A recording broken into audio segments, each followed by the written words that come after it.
오늘 전할 말씀은 전체 성경의 맨 마지막 문단입니다. 계시록 22장 10절에서 21절 끝절까지 우리 저와 함께 한 절씩 교독하도록 하겠습니다. 제가 먼저 읽습니다. 또 그가 나에게 말하였습니다. 때가 가까이 왔으니 이 책에 적힌 예언의 말씀을 봉인하지 말아라. 이제는 불의를 행하는 자는 그대로 불의를 행하고 더러운 자는 그대로 더러운 채로 있어라. 의로운 사람은 그대로 의를 행하고 거룩한 사람은 그대로 거룩한 채로 있어라. 보아라, 내가 곧 가겠다. 나는 각 사람에게 그 행위대로 갚아주려고 상을 가지고 간다. 나는 알파며 오메가 곧 처음이며 마지막이요 시작이며 끝이다. 생명나무에 이르는 권리를 차지하려고 그리고 성문으로 해서 도성에 들어가려고 자기 겉옷을 깨끗이 빠는 사람은 복이 있다. 개들과 마술쟁이들과 음행하는 자들과 사기자들과 사성분자들과 거짓을 사랑하고 행하는 자는 다 바깥에 남아있게 될 것이다. 나 예수는 나의 천사를 너희에게 보내어 교회들에게 주는 이 모든 증언을 전하게 하였다. 나는 다윗의 뿌리요 그의 자손이요 빛나는 샛별이다.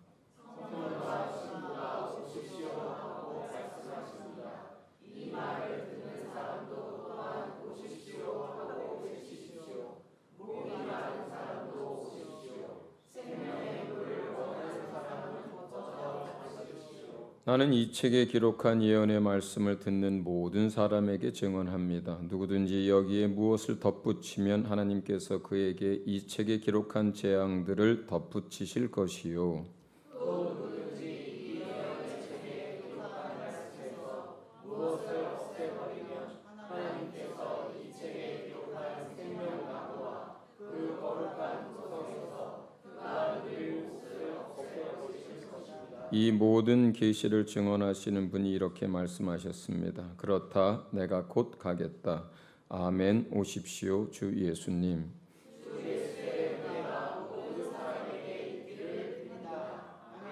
아멘. 전체 1800페이지가 넘는 성경의 맨 마지막 구절입니다. 주님 마지막 말씀이 내가 곧 가겠다입니다. 제자들이 예수님 죽으시고 순교 부활하시기 전에 이제 계속해서 제자들에게 하신 말씀도 내가 속히 오겠다는 말씀을 계속 하셨어요. 이 시대는 좀 깨어 있는 사람들이라면 이구동성 뭐 의심의 없이 하는 얘기가 주님 오실 날이 가깝다라는 말들을 전부 합니다. 뭐 한두 사람이 하는 게 아니라 예언하는 사람들만 하는 게 아니라 성경을 읽고 깨어있는 사람들이라면 성경 안에서 되어져가는 또 말씀하신 예언의 말씀들을 이 오늘날 세상에서는 그냥 특별한 해석이 없어도 이게 그 말씀이 그대로 이루어지고 있는 것이네 이렇게 이해하는 시대를 우리가 살고 있어요. 성경은 굉장히 많은 얘기를 담고 있는데 여러 가지로 그 이야기를 줄여서 표현할 수 있어요. 오늘은 이렇게 줄여볼게요. 하나님이 뜻을 정하시고 계획을 세우셨습니다. 그리고 그 계획에 대해서 그 하나님의 뜻에 대해서 말씀하신 것이 성경이에요. 그 다음에 성경은 그 장차 될 일을 그리고 하나님의 뜻과 계획을 말씀하셨는데 그것이 어떻게 성취되었는지를 기록하고 있는 게 성경이에요. 그리고 마지막으로 성경은 아직 성취되지 않은 것들에 대해서 장차 성취될 것들에 대해서 이제 기록하고 있는 게 성경이에요.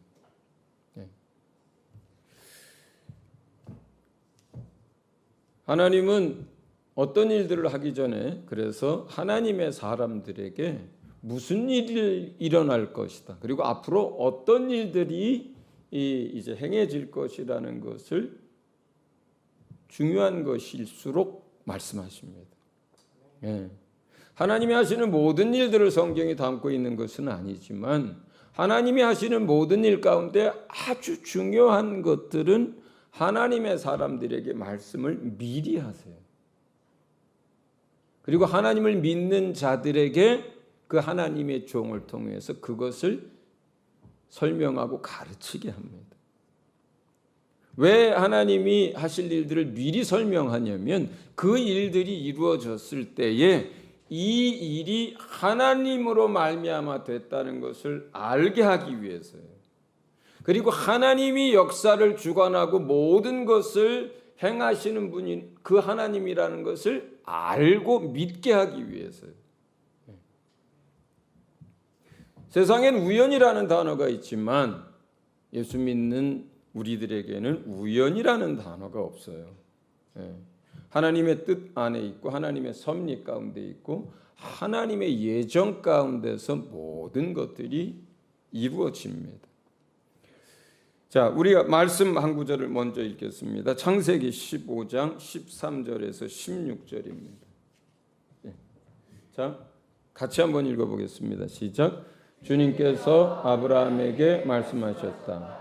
너는 똑똑히 알고 있거라. 너의 자손이 다른 나라에서 나그네 살이를 하다가 마침내 종이 되어서 400년 동안 괴로움을 받을 것이다. 그러나 너의 자손을 종살이하게 한 그 나라를 내가 반드시 벌할 것이며 그 다음에 너의 자손이 재물을 많이 가지고 나올 것이다.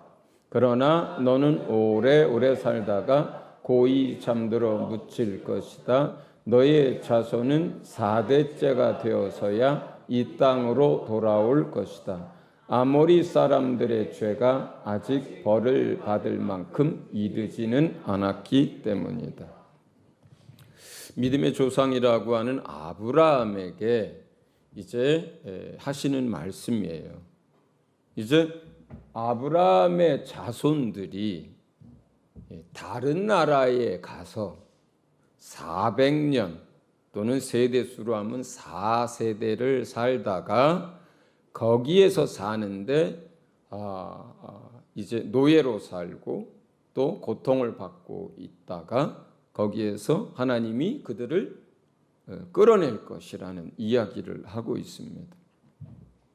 자, 하나님이 하실 일을 미리 말씀하신 거예요.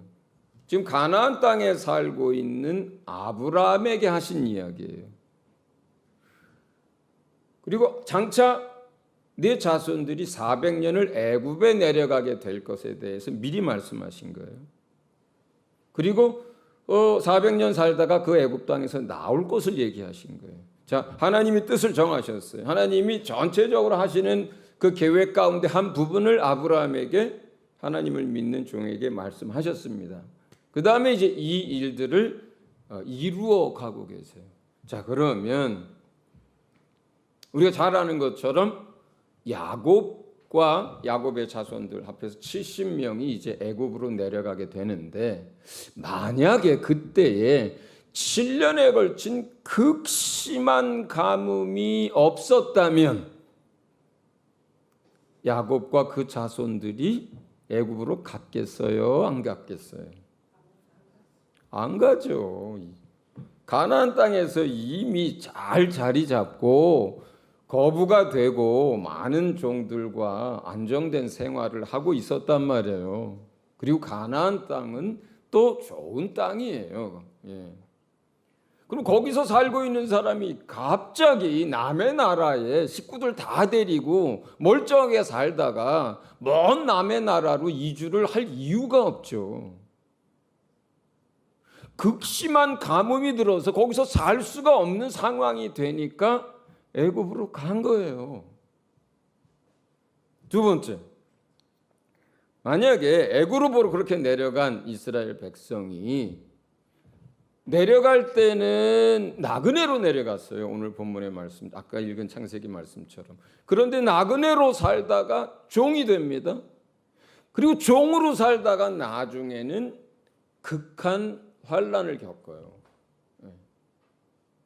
거기에 성들을 짓는데 끌려가서 그 성 짓는 일에 노예로 삽니다. 그런데 거기서 더 처참한 상태까지 밀립니다. 이 백성이 그냥 아이들을 쑥쑥 낳으면서 그 숫자가 엄청 불어나니까 애굽 그 본토 사람들이 경계하기 시작하면서 아이를 낳지 말라 그래요. 근데 어떻게 안 낳습니까? 낳습니다. 그랬더니 어떻게 해요? 나중에는 사내 아이들을 다 죽이라고 합니다. 모세를 바구니에 담아서 하수에 물로 떠내려 보내게 된 이유도 차마 죽일 수가 없으니까 하나님께 맡기고 물에다가 떠내 보낸 거잖아요. 자, 한번 생각해 보세요. 이거 그냥 스토리로 그냥 쭉 읽어갈 게 아니라 자식을 낳는데 그 생명 같고 피 같은 자식을 사내 아이면 다 죽이라고 한단 말입니다. 이것처럼 더 비참한 상황 속 더 큰 환란이 뭐가 또 있겠어요? 여러분 자식 낳을 때마다 그 자식이 사내 자식인데 다 죽여와서 살 수 있는 세상이 아니잖아요. 그보다 더 끔찍한 일들이 어디 있어요? 자, 그러면 제가 질문을 합니다.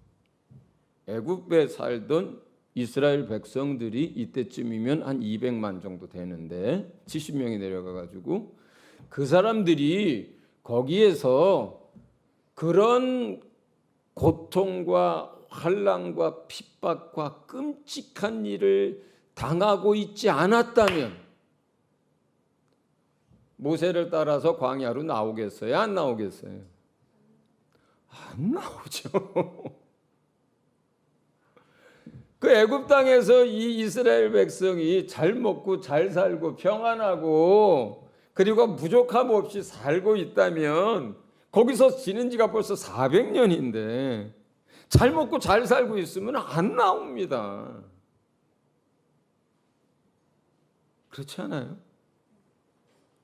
하나님이 가자 그래도 안 가요. 믿음 있는 몇 사람은 따라가겠지만 대부분의 사람들은 여기가 좋사오니 여기 있겠나이다 하고 안 나온다고요. 자, 여러분 생각을 해봐요.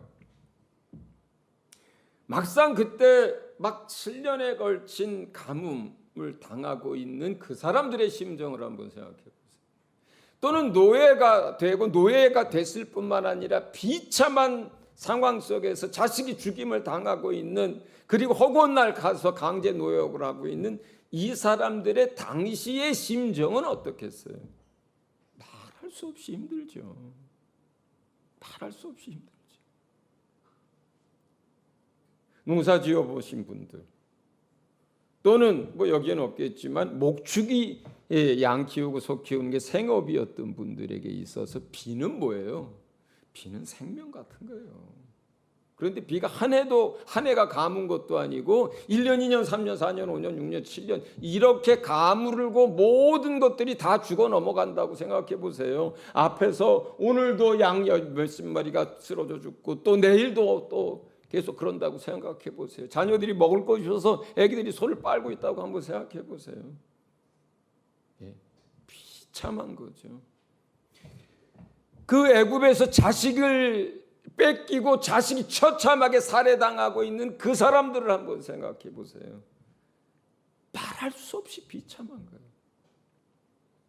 그것을 당하는 당사자들은 왜 우리에게 이런 일들이 생겼느냐고 하고 어떤 사람들은 비가 안 오는 하늘을 원망하고 어떤 사람들은 자식이 죽어 넘어갈 때 정말 세상을 저주하고 막 이럴 거란 말이에요. 당하는 입장에서는. 그렇죠? 그런데 이 모든 일들은 무엇 때문에 일어나는 겁니까? 하나님의 뜻과 하나님의 계획 안에서 일어나는 거예요. 가뭄이 아니면 그 백성이 애굽으로 내려가지 않을 거라는 거 하나님이 아는 거예요. 극심한 핍박과 곤란을 겪지 않으면 이 백성이 애굽에서 눌러 앉아 있을 거라는 것을 하나님이 아는 거예요.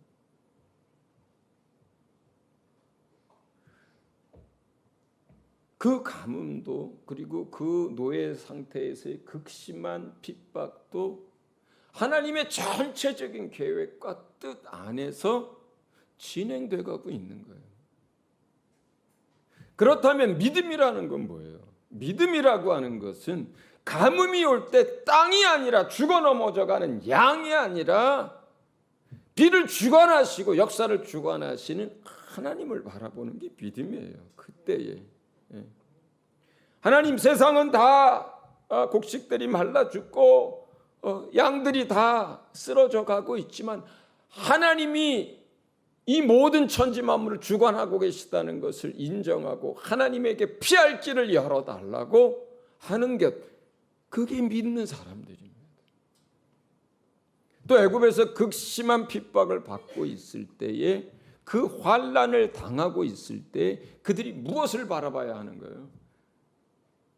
만물을 주관하시는 분도 하나님일 뿐만 아니라 나라를 세우고 망하게 하시는 분도 하나님이요, 그 나라의 통치자를 세우는 분도 하나님이라고 하는 그 사실을 믿고 하나님께 묻는 거예요. 하나님, 어찌해야 합니까? 하나님, 우리는 이 상황 속에서 무엇을 해야 합니까?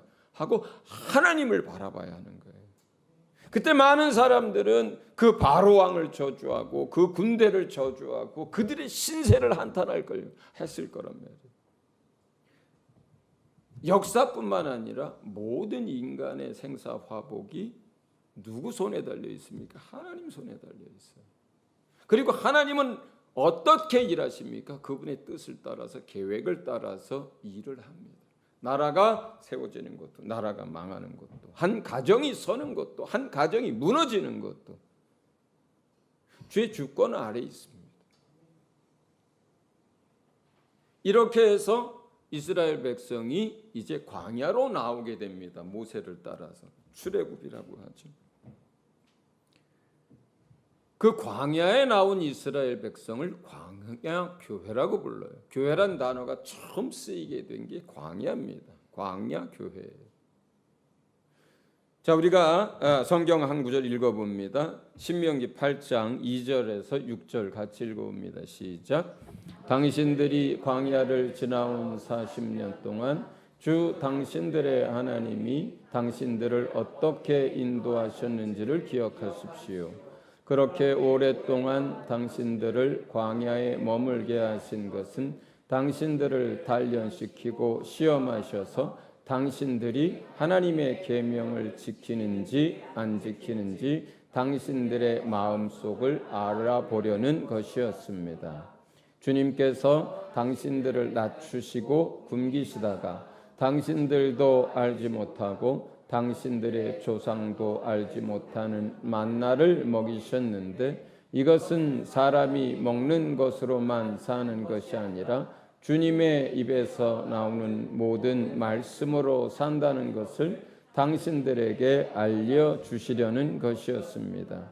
지난 40년 동안 당신들의 몸에 걸친 옷이 헤어진 일이 없고 발이 부르튼 일도 없었습니다. 당신들은 사람이 자기 자녀를 훈련시키듯이 주 당신들의 하나님도 당신들을 훈련시키신다는 것을 마음속에 새겨 두십시오. 당신들은 주 당신들의 하나님이 명령을 잘 지키고 그의 길을 따라가며 그를 경외하십시오. 하나님은 광야에서 자기의 백성들을 훈련시키셨어요. 그런데 훈련의 내용이 뭐냐? 사람이 영원한 생명을 얻고 그리고 하나님의 나라에 들어가기 위해서는 하나님의 말씀을 따라서 하나님을 믿고 하나님을 알고 그 말씀을 따라 사는 사람이 되도록 하기 위한 것, 그게 목적이에요. 이 광야가 아니면요, 사람들은 스스로 하나님을 찾지 않습니다. 광야가 아니면 사람들은 하나님이 아니라 스스로 살고자 해요. 자기가 원하는 삶을 살고자 합니다. 비로소 의지할 것이 아무것도 없고 낮에는 뜨거운 태양과 바람, 밤에는 추위와 그리고 낙이라고는 아무것도 찾을 수 없는 광야에 갔을 때 비로소 사람들은 하나님만 바라보게 됩니다. 먹는 것도 하나님만 바라봐야 삽니다. 사막의 추위와 더위도 하나님이 지켜주셔야만 삽니다. 아무것도 인생의 낙이라고 할 수 있는 게 광야에는 없어요. 그래서 광야로 데리고 나오신 거예요. 그래서 40년의 시간이 그들에게 필요했던 거예요. 이 광야는 오늘날 예수님을 믿고 또 이 땅에서 살고 있는 여러분과 같은 의미를 가져요. 광야의 이스라엘 백성을 교회라고 하듯이 오늘날 여러분, 예수 믿는 여러분을 교회라고 부릅니다. 여러분이 예수님 믿자마자 천국 백성이 됐잖아요. 하나님 자녀 됐잖아요. 그런데 바로 하나님 나라로 데려간 것이 아니라 이 땅에 남겨두신 것은 이 땅에 살고 있지만 이 땅에 속하지 않은 사람으로, 이 땅에 살고 있지만 이 땅의 사람들이 사는 방식과 가치관과 세계관과 전혀 다른 방식과 가치관을 가지고 사는 이방인처럼 이 땅에 살게 하신 이유는 훈련이 필요한 거예요. 예수님의 장성한 그리스도의 분량에 이르도록 자라가는 그 시간이 필요한 거예요. 그리고 여러분이 이 땅에서 그렇게 훈련되어져 가면서 하나님을 섬길 수 있는 기회를 통해서 영원한 하나님의 나라에서 여러분이 이 땅에서 행한 대로 많은 영광과 존귀를 상으로 얻도록 하기 위해서 기회를 주신 거예요. 그러면 가장 중요한 것, 우리가 이 땅에서 많은 것들이 있어요. 가장 중요한 것, 광야를 허락하신 이유는 많습니다. 이것뿐만이 아니라.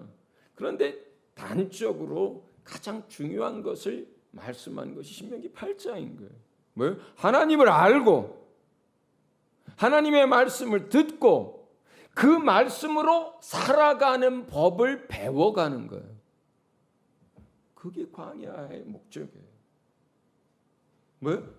첫째 따라합니다. 하나님을 알고 계속해서 알아가는 거예요. 둘째, 하나님의 말씀을 듣고 계속 들어야 믿음이 생기고 들어야 변화가 일어납니다. 마지막 셋째, 그 말씀을 따라 살아가는 것, 그 말씀을 따라 살아가는 것. 이것이 광야의 이유예요. 예수 믿는 사람들이 이 땅에서 살아가면서 가장 중요하게 여겨야 하는 게 그거예요. 계속해서 하나님을 알아가는 것, 계속해서 하나님의 말씀을 듣는 것, 깨닫는 것, 그리고 그 말씀을 따라서 살아가는 연습과 훈련을 계속하는 거예요. 이런 상황에서는 이런 말씀을 가지고, 저런 상황에서는 저런 말씀을 가지고, 밤이고 낮이고 힘들 때고 좋을 때고 성공할 때고 실패할 때고 환난 가운데 있을 때고 잘 돼서 찬양 가운데 있을 때고 그 모든 순간에 내 어떤 일이 잘 됐어 막 나를 자랑하고 싶어. 그 순간에 자기를 자랑하지 말고 하나님이 하신 것을 인정하고 그분을 찬양하라고 하는 말씀을 그 순간에 붙들고 나를 자랑하려고 하는 것들을 눌러내리고 하나님이 하셨습니다. 하나님 감사합니다. 이게 하나의 말씀을 들은 사람이 그 순간에 그 말씀을 따라서 사는 거잖아요. 그렇잖아요. 나밖에 모르고 내 자식밖에 모르던 사람이 지나가다가 헐벗은 사람을 보고 내 이웃을 내 몸과 같이 사랑하라고 하는 그 말씀이 생각이 나서 내 옷을 벗어서 그에게 입히는 것이, 이게 말씀을 따라 살아가는 거잖아요. 그죠? 날마다 삶 속에서 그것을 연습하라고 하는 거예요. 그렇게 해서 광야 교회에서 40년의 삶을 살고 가나안 땅으로 들어가는데, 그 가나안 땅에서 예수 안 믿는 사람들은 도대체 이해가 안 되는 일들이 일어나요. 어떤 일들이 일어나느냐? 그 가나안의 7족속을 어른 남자 여자 할 것 없이 짐승까지 싹 전멸시키는 전쟁을 하게 합니다. 어떤 분은 교회 나오시다가 창세기 재미있게 읽고 레위기, 민수기, 신명기 억지로 읽고 그 다음에 여호수아서 들어가서 성경 덮어버리고 난 도대체 하나님 못 믿겠다 하는 분도 있어요. 내가 아는 하나님은 사랑의 하나님이고 내가 아는 하나님은 공의의 하나님인데 어떻게 전쟁 그렇다 치자. 옛날엔 다 힘으로 세상이 운미고 지배됐으니까 전쟁에서 그 나라 땅 빼앗는 거 그렇다 치자. 그런데 어떻게 어린아이 남자 여자 짐승까지 싹 전멸하게 하느냐. 하나님이 이러실 수 있느냐. 난 이런 하나님이라면 도대체 이해도 안 되고 믿을 수도 없다. 이러고 교회 안 나오는 사람들이 있고 이러고 신앙생활 접는 사람들도 있어요. 그런데 한번 생각해 보세요. 하나님이 그런 하나님입니까? 출애굽 때에 이제 그 땅에 들어간 이스라엘 백성의 숫자가 200만 명에서 300만 명 정도 되거든요. 그런데 하나님이 뭐라고 얘기하냐면 한 번에 그 땅을 다 주지는 않겠다 그래요. 한 민족 차근차근 그 땅에서 쫓아낼 거라 그래요. 왜냐하면 그때 들어간 200~300만 명으로 그 가나안 땅 전체 팔레스타인 지역 전체를 거기에서 그 민족만 살게 됐을 때는 그 경작지를 다 경작할 수 없고 그 산지를 다 관리할 수가 없어서 짐승들이 날뛰고 황폐하게 될 많은 땅들이 생길 것이기 때문에 차근차근 쫓아내겠다고 해요. 자, 왜 이스라엘 백성이 야곱 시대에 애굽으로 내려가게 되느냐? 두 가지 이유가 있어요. 첫째는 이스라엘 백성이 그 당시 70명밖에 안 됐습니다. 그 70명에게 그 넓은 땅을 준다고 상속시킨다고 약속을 했는데 그 70명에게 줄 수가 없어요. 너무 적은 숫자예요.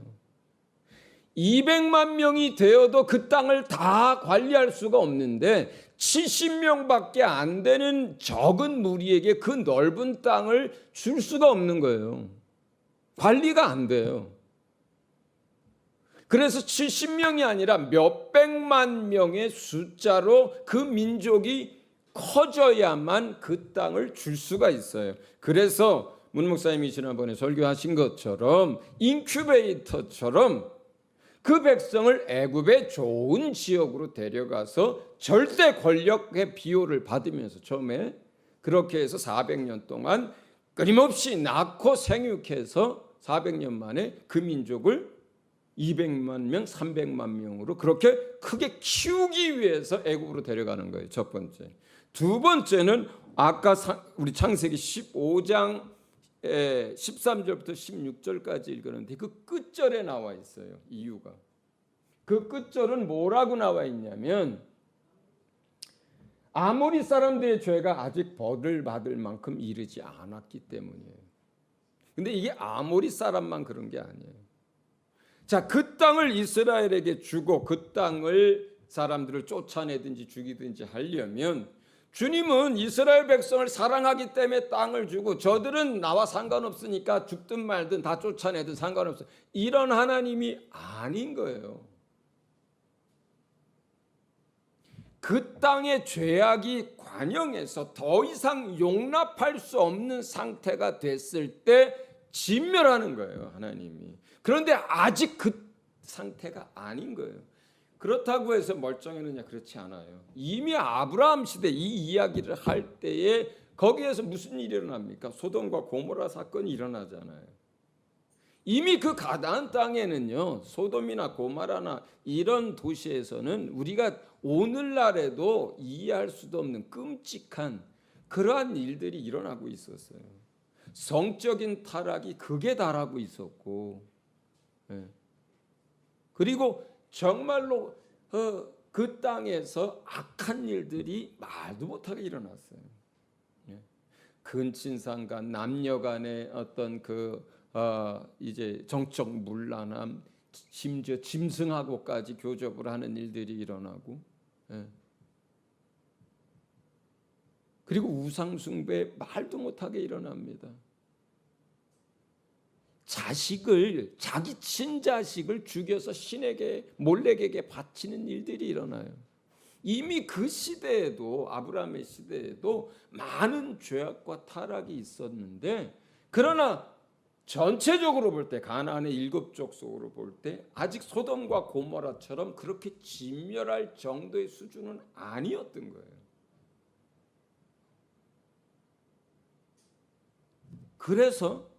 그래서 400년이 지나고 그 후에 그 땅을 진멸하는 거예요. 그 400년이 지난 그 상태에서는 그 가나안 땅의 7족속의 죄악이 꽉 찬 상태가 됩니다.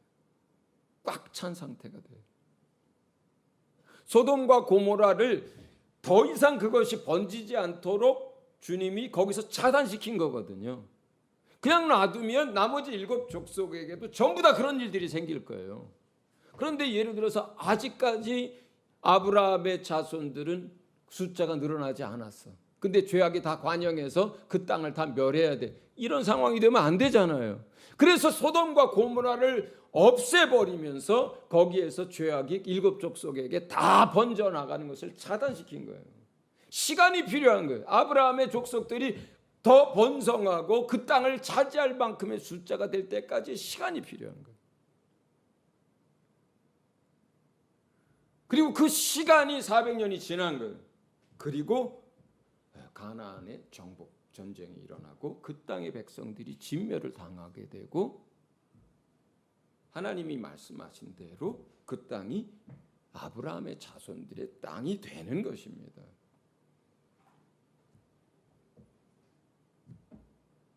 한쪽을 사랑하고 한쪽을 미워해서 진멸한 게 아니에요. 한쪽은 택한 백성이고 은혜를 입은 것이고, 또 한쪽이 진멸당한 까닭은 그들의 죄악을 인한 거예요. 자, 그러면 이제 말씀을 마무리하겠습니다. 자, 오늘 본문에는 주님이 속히 올 거라 그래요. 오늘 시간이 없어서 짧게 정리를 합니다. 지금 이 세상에는 이제 재난이 시작되고 전쟁과 기근과 지진과 전염병, 이러한 것들이 이제 계속 이어질 거예요. 휴전이 협상, 어디서 휴전이 됐다 해서 전쟁이 끝나지 않습니다. 다른 나라에서 또 터집니다. 전염병 잡았다고 해서 끝나지 않습니다. 다시 일어납니다. 곡물 가격이 최근에 조금 떨어졌습니다. 아닙니다. 다시 극심하게 또 올라갈 거예요. 예. 자, 이러한 전쟁, 기근, 지진, 전염병, 이러한 극심한 혼돈의 상태여야만 적그리스도가 등장할 수 있어요. 그래야만. IT 기술, AI 기술이 발전해야만 세계 정부라든가 단일 화폐라든가 몸에다가 뭘 이식하는 거라든가 이런 게 가능해요. 세상에 이러한 혼란과 재난이 임하고 IT나 AI의 기술들이 발전을 해야 마지막 때가 오는 거예요. 그래야 적그리스도가 활동하는 거예요. 그래야 세계 정부도 세워지는 거예요. 그래야 성도에게 핍박도 임하는 거예요. 그리고 그 시대에는요, 죄악이 가득 찹니다. 더 이상 하나님을 믿는 사람들이 생기질 않는 시대가 돼. 그래야 심판이 임하는 거예요. 여러분, 세상이 왜 이래? 세상이 왜 이렇게 악해져? 저게 말이 돼? 이런 일들이, 여러분이 한숨 푹푹 쉬는 일들이 계속 될 거예요. 마지막 시대이기 때문에 그렇습니다. 그렇게 세상이 죄악으로 관영해야 하나님이 땅을 심판하게 되는 거예요. 가나안 땅이 진멸을 당할 때 그들의 죄가 관영했기 때문에 더 이상 용납할 수 없기 때문에 그 땅이 심판을 받은 거랑 똑같은 거예요. 무엇대로 움직입니까? 하나님의 뜻과 계획대로 세상은 움직여가는 거예요. 그런데 그 속에서도 야곱이 쓰임을 받습니다. 요셉이 쓰임을 받습니다. 모세가 쓰임을 받습니다. 하나님의 사람들은 그 속에서 쓰임을 받습니다. 믿는 사람, 선한 사람만 쓰임 받느냐? 악한 자였던 바로 왕도 쓰임 받습니다. 우리는 악한 자로서 적그리스도에게 속한 자로서 쓰임 받는 자가 아니라 이 혼란의 시대에, 이 죄악으로 관영하는 시대에, 주님이 오시는 이 시대에 하나님의 사람으로 쓰임 받기를 주의 이름으로 축원합니다. 그리고 하나님에게 속한 사람은 하나님이 피할 길을 열어줍니다. 극심한 가뭄이 있는 그들을 애굽의 풍요로운 땅으로 인도하신 분도 하나님이고, 애굽 전국에 재앙이 임할 때에 고센 땅에서 그 민족을 지켜주신 분도 하나님이고, 그리고 그 핍박과 환난 가운데 있던 그 민족을 광야로 끌어낸 분도 하나님이고, 광야의 훈련을 거쳐서 가나안 땅으로, 그 젖과 꿀이 흐르는 땅으로 끌어들이신 분도 하나님이에요. 세상은 환난 가운데 있고 고난이 더 심해지고 성도는 핍박을 받겠고 죄악은 관영하겠지만, 그러나 오늘 말씀이 그렇습니다. 거룩한 자는 그대로 거룩하게 놔둬라. 의로운 자는 그대로 의롭게 해라. 하나님을 따르는 자는 여전히 하나님을 따르게 해라. 더러운 자는 그대로 더럽게 내버려 둬라. 불의한 자는 그대로 불의하게 내버려 둬라. 내가 곧 가서 그들이 행한 대로 그들에게 갚아주리라. 마지막으로 주님 말씀하십니다. 내가 마지막으로 말한다. 내가 속히 가겠다. 속히 오리라. 할렐루야.